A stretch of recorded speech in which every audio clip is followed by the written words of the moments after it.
right, so today we are talking about big risks, big rewards. I'm gonna turn the camera on our audience. We're live.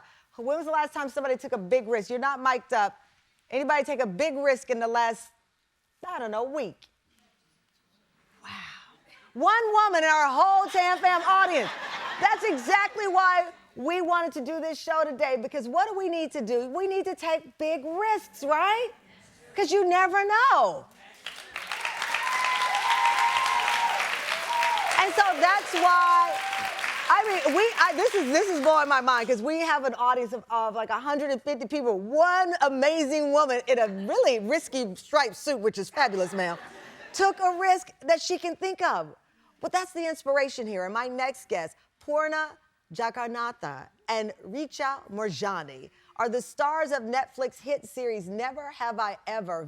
Vanity Fair calls this show the best teen comedy on television. We have people nodding in our audience right now to verify. It's created by award-winning actress, the brilliant Mindy Kaling, and it's about the life of a first-generation Indian-American teenager named Devi, who seeks popularity at her high school. Poorna plays Nali, Devi's mom and dermatologist and newly widowed single parent, and Richa plays Kamala, a close relative from India getting her PhD in biology. And now the highly anticipated fourth and final season is here just to make our summer binge list. Here's a peek. All I'm saying is this is our opportunity to get an elevator. All right, party. I brought all of your favorite supplies so you don't have to keep climbing up that wobbly ladder. Devi, please spot me. Okay. All right. Engage your core, Patsy. Mommy, no, get off that ladder. Oh my God, where is this joker? It's been 5 days without stairs.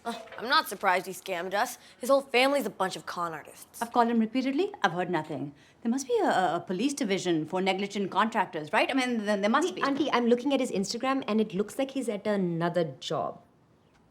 Ooh, I love that herringbone tiling he's doing. I wonder what color that is. How dare he leave us stairless to go galvanting off with another person's house? You know what? I'm gonna call him and I'm gonna leave his voicemail another piece of my mind. Here, got the address. He's at 4124 Arroyo Avenue in Calabasas. Please welcome to the Tam Fam, Poorna and Richa. Come on out.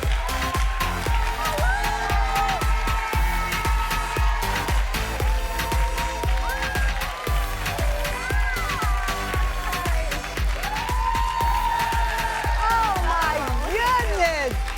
Oh, listen. So beautiful to be with you. Thank you. It's so beautiful.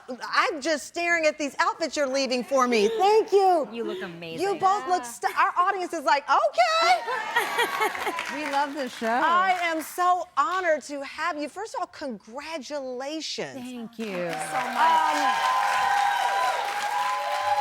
Thank you. You know, this show is about big risk, big rewards. And Poorna, I read this quote from you that you said, you felt a life force that kept calling you to act after 15 years in advertising.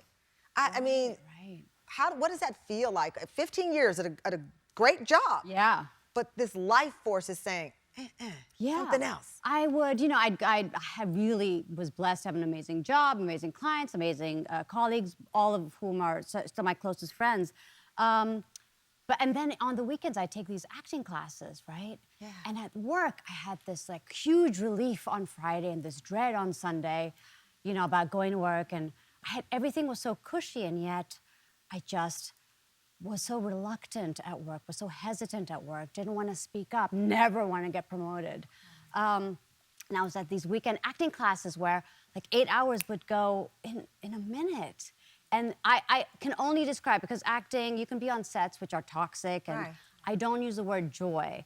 I use the word life force, because there was a life force, there is a life force with me in acting, where every day feels like the most beautiful Sunday gift you can ever have. Yeah, so that's the reward that you get for the risk that you're taking. Yes. Richa, you talked about struggling in your acting career, and then joining this cast, you were actually dropped by your management at one point. Yeah. You've talked about having low funds. Yeah. And being at that point where you don't know what's going to happen. And then you get this casting call.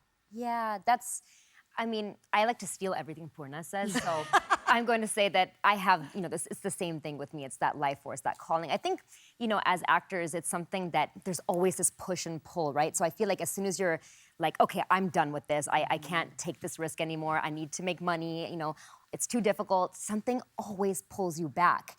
And, you know, for me, yes, just a year before the casting call, I was let go by my management company. You know that? Yeah, Did sometimes you I call forget them? about that. I'm sometimes very petty. Yeah. I have to admit that. So there are occasionally times I think about calling people who didn't bet on me. I don't, but I think about it. It's definitely Your management, they let you go. They see you on this I'm show gonna now. call on your behalf. I'm so pissed with them.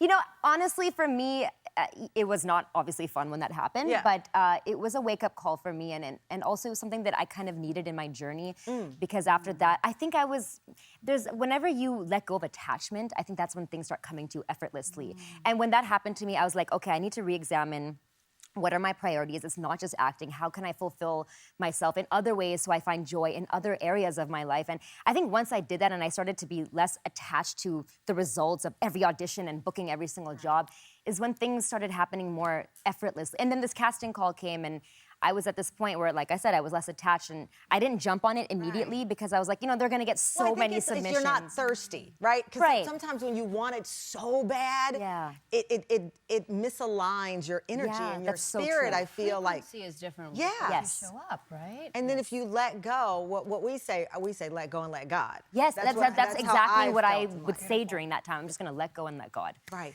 And then this show comes and it's a hit. I mean, we have a couple of people in front of our audience. Admittedly, she is over there in near tears when you walked out.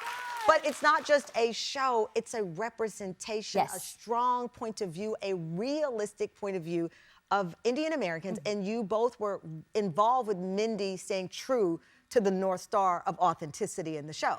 Yes, that was something that was so important to all of us, and it's all thanks to Mindy and Lang Fisher, the co-creator, who look how beautiful you all look. showing behind us. I'm getting so distracted by these, but you know, it's something that our community has. We've never had a show like this. We've never had representation like this, and you know, for both of us as actors, it's something that has been the privilege of a lifetime, because we've both always dreamed of not only being in a show like this, but seeing something like this, and it just means everything. And that people from all backgrounds love it. That's Yes, when exactly. it's good. Because it hits a nerve. Yeah. Totally. Yeah. And I think two things. One is it's such a specific story. It's not even South Asian, it's like South Indian. You know, my jewelry, my wedding ring is my very traditional South Indian wedding ring, and the clothes, Everything. the food, everything is So South specific, Indian.